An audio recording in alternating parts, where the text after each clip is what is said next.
Hi, Kimberly. It's really nice to be able to talk to you and your following about Beep. And I am the P part of Beep. No, I'm the B part of Beep. I'm doing the Bible part of Beep and how, at this busy conference, I am able to do Bible study of some sort, at least get into God's Word for a bit. We are very fortunate here at our conference that we have a worship time that the leader has been able to give us a passage and something to think about to rest and restore us and give us enthusiasm for what God is doing in our lives. So last night was the first time I was able to get into the Word again because the first night I was so tired I fell right asleep. Last night I was reading through Genesis and I came to Genesis 8.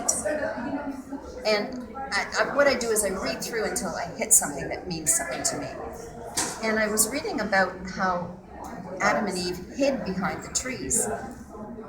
And it reminded me of my daughter when she had taken some gum from the store and she was hiding behind a chair. And I found her and I asked her what she was doing, and she was really taken aback that I had found her, and she was so guilty. Of course, made her take it back to the store. But what really got me is that they had done something wrong and they knew it, and that's where they were hiding. And I wondered, how often do I hide behind things, even though God knows what I'm doing? So that made me think about to make sure that I'm not hiding, that I'm making good choices and I'm listening to Him all the time. And that's what I learned this weekend at a busy conference and had a wonderful time. Thanks.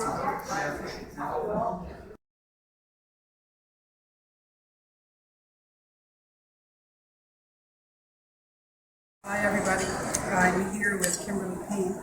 I'm Brenda Wood, and we're at a conference. And the question is, what am I going to take from this plate and put on this plate? First of all, this plate is too big. So maybe you should concentrate on just having food in the center of it. The buns are all white bread. We would prefer to have fiber, but I have treated myself on occasion to one of these. Maybe the ones with seeds will be a little bit helpful. Then we come to the salad, which is perfectly fine dressed as it is. I didn't put dressing on this. You save a ton of calories by not having the dressing. It's already quite moist, and so it wouldn't be an imposition. And it's a Greek salad, so they have lemon around. You can squeeze lemon juice. It'd be great.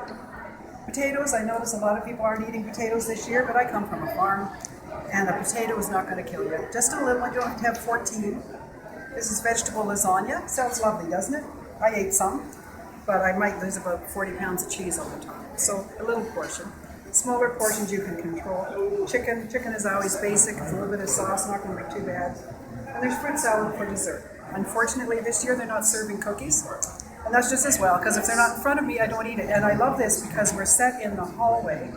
And instead of having the food right where you are, if once I sit down at the room and I'm eating my food, I don't think about it anymore. So I'm not back for a second helping. So those are some small hints for you.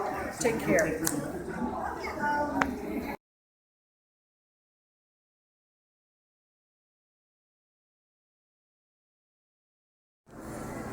Hi, Kimberly. How are you today?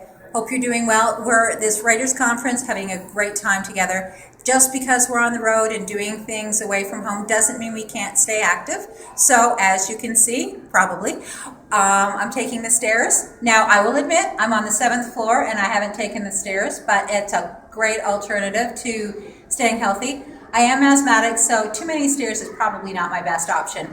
I have to admit that yesterday I was in the creative writing and creative nonfiction intensive, and well, there's a weight room across, and I was almost tempted to ditch my co-teacher and head over there to lift some weights and do some fun stuff there. But that's my idea of fun, and it isn't everybody's. But you can take the stairs instead of taking the elevator. You can go out for a walk between sessions. We're here where we're inside and there's a concourse, and even if the weather's bad, you can walk up and down and get some more exercise. You don't want to sit too long. You don't feel good. You don't feel great about that at all. So you need to keep moving, and I admit, but you can bring small hand weights, you can bring resistance band, and do a full workout in your room if you're really motivated.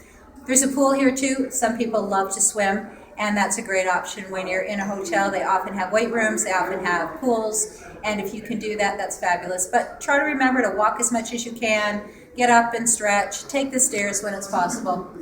and this is great. I'm glad you're doing this. This is a fun feature to do while we're here at the conference, having a great time, having lots of fun, but staying active at the same time. Thanks for asking me to participate, Kimberly. Take care. Bye.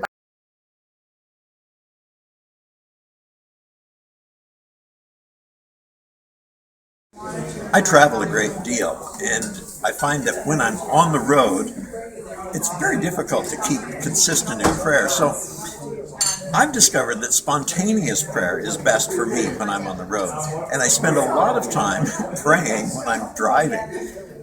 Particularly when I'm driving alone, I like to pray out loud because I find that really keeps me focused. If I pray in my mind, I find myself getting distracted by things, and I'm going other places in my head, and I start with great intentions and end up being derailed. But when I'm able to pray out loud in my car, I find that really helps. Another thing is for me, is to maintain basically a running conversation with the Lord. When I'm able to do that, obviously, when I'm on the road, sometimes I've got to concentrate on other things. But just to keep God in the conversation, as it were, is great. Also, it's a great privilege for me when I'm traveling around. I occasionally bump into other Christians, and I love to pray with other people. And so by keeping my eyes open for signs that this person might be a believer, when I interact with them, I find, again, we can include the Lord in our conversation, and it's a great privilege for me to be able to bless other people and draw their attention to God, even when they're not expecting it. So those are three little ideas that I find have really helped me when I'm on the move and keeping in touch with God.